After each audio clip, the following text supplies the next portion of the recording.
Hey friends, welcome back to my channel. Jasmine here. In today's video, we are going to be making my world famous Moringa hair oil.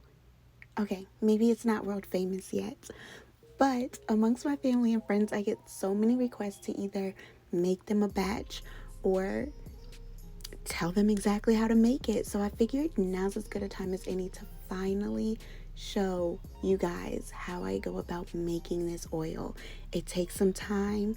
It may take a dash of patience, but it takes a heck of a lot of oils. So if you're interested, stay tuned. Okay, so first thing you're going to need is some sort of jar with a lid. I'm using a mason jar that I got off of Amazon. Use whatever you have. Old pickle jar, upcycle, do your thing.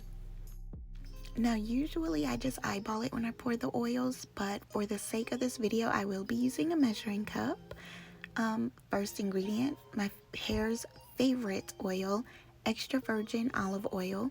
I'll put all of the benefits of every ingredient that I use on the screen, but I am using 2/3 of a cup.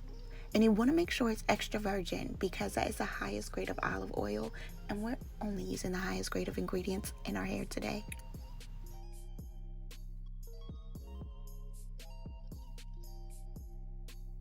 Next, I'll be pouring some castor oil, and because castor oil is so thick, I'm not going to put as much as I did with the extra virgin olive oil, and I'm just going to do 1/3 of a cup.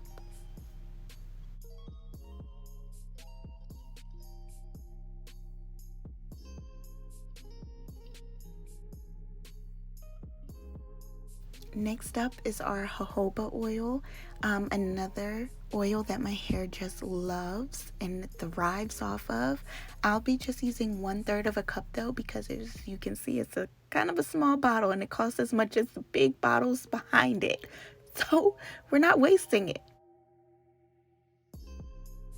Next up, we have the sweet almond oil, and we're going to go ahead and do 2/3 of a cup of this oil just so that we can bring it to the top of the jar. I do like to fill my jar with these oils.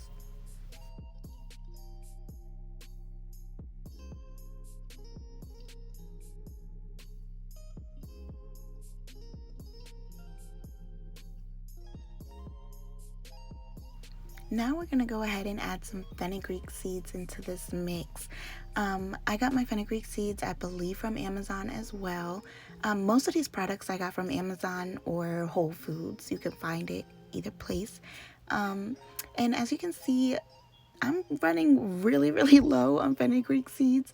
So I'm just going to pour whatever's left in there in my jar. If I usually do double the amount that's in the bag, but we'll be fine with that amount. Now that the fenugreek seeds are all mixed up into our oil, we're going to go ahead and secure the lid on the jar. Let that sit for about 2 to 3 hours. You don't want to do too long because you don't want the seeds to absorb the oils. We want just the oil to be infused with the goodness of the fenugreek seeds and what it has to offer. Get all those nutrients. Okay, so it's been about 2.5 hours. As you can see, I have a new jar and a stocking cap sitting there, and that's because we are about to transfer the oil without the seeds. We're gonna leave those seeds in the other jar. We don't need them anymore.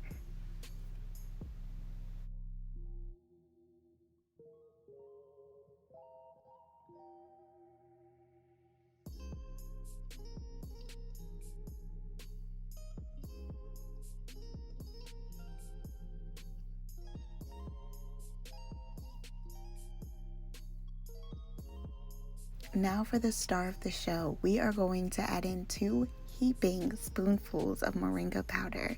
Now when you add in this powder, you do want to make sure you stir it in very well. It's going to turn the powder a very dark green, but that's exactly what we want.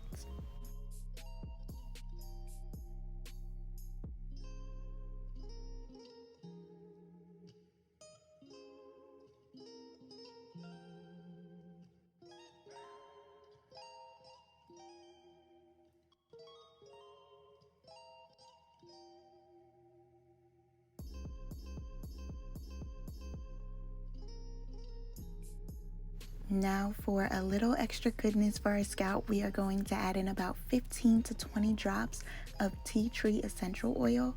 Now to be honest with you, I kind of lost count when I was putting the drops in, so it's somewhere between 15 and 20, somewhere in between there.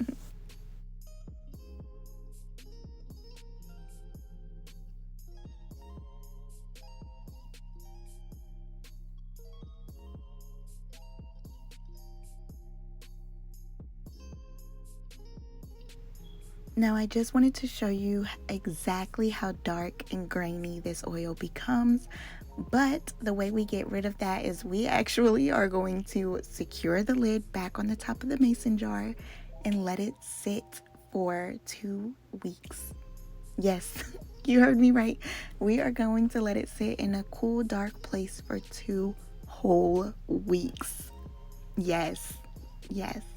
I promise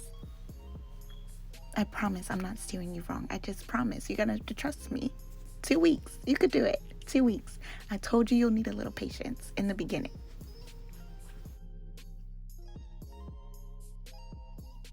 Now, because I love you guys, I already had a batch under my kitchen sink that is done. It already did its 2 weeks time. It's ready for you to see what the final result will be.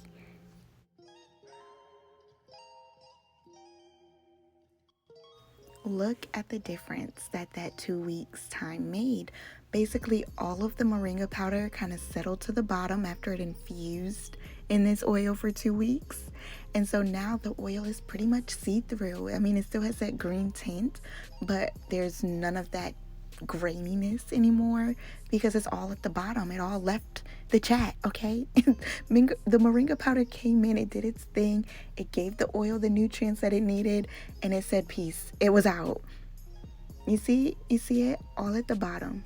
And you don't, like, pro tip, you do not want to get rid of that. I save that, I scoop that up, like the little bits at the bottom, I scoop it up and I mix it in with my deep conditioner. Heaven, I'm telling you. You want to listen to me, okay? I haven't steered you wrong yet.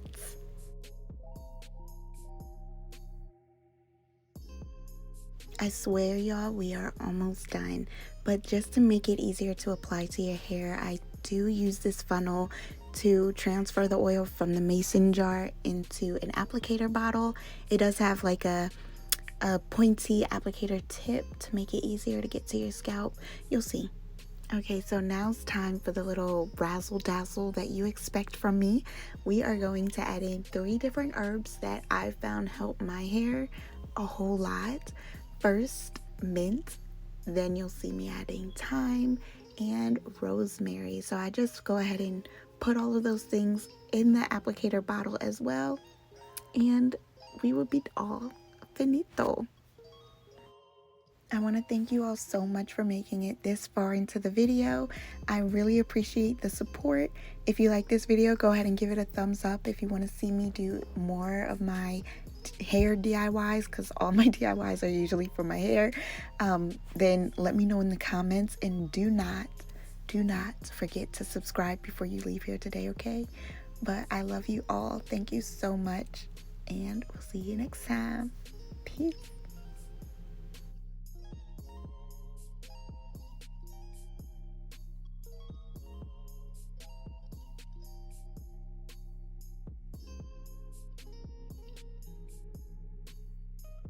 I heard what you said, just don't say that shit in vain. Girl, I swear you know my type. I swear I'm not the same.